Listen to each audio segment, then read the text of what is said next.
Malgré un climat digne d'un véritable été indien, les joueurs du SCO viennent de vivre un mois de septembre plutôt grisâtre.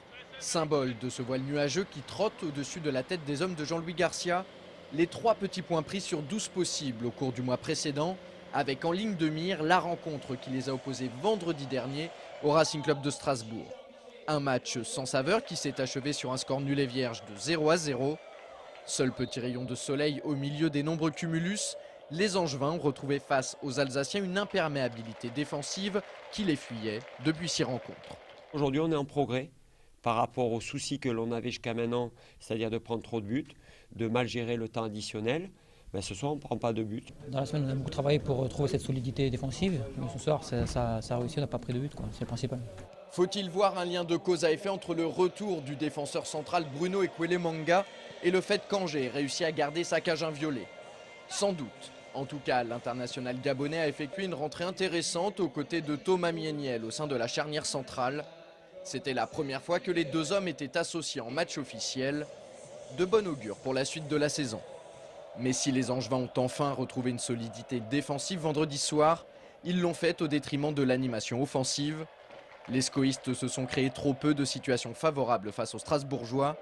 Une frappe en pivot d'Olivier Auriac, une reprise de volée aux 6 mètres de Youssef Hannan qui passe largement à côté.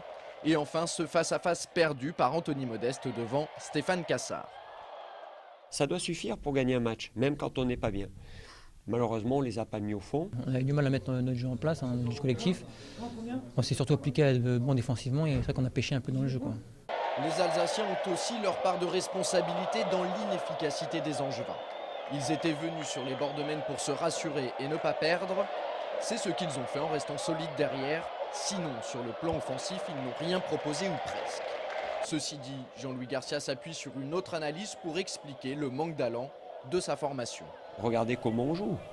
On a trop de joueurs importants qui ne sont pas là. Charles Diers, s'il fait sa rentrée à la mi-temps, il avait un entraînement depuis 19 jours, hier. On a Philippe Brunel qui est absent, qui est notre capitaine, quand même notre patte gauche, un des stratèges. On a Charbonnier qui était un joueur en grande forme, qui est absent. On a Serge Deblé qui est absent. On fait rentrer, on demande beaucoup au petit Manu Bourgou. On déplace les joueurs. Donc, ce n'est pas des excuses. Mais compte tenu de tout ça, aujourd'hui, je me satisfais de ce point. D'autant que l'équipe entraînée par Pascal Janin aurait pu bénéficier d'un pénalty sur cette action.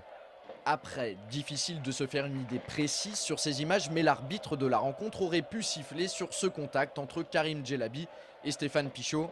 Tant mieux pour les protégés du président Willy Bernard.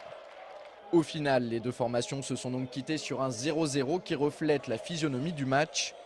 Au classement, le SCO remonte de la 13e à la 11e place, mais n'avance pas beaucoup d'un point de vue comptable. Attention, les Angevins n'ont que 3 longueurs d'avance sur Sedan, premier relégable.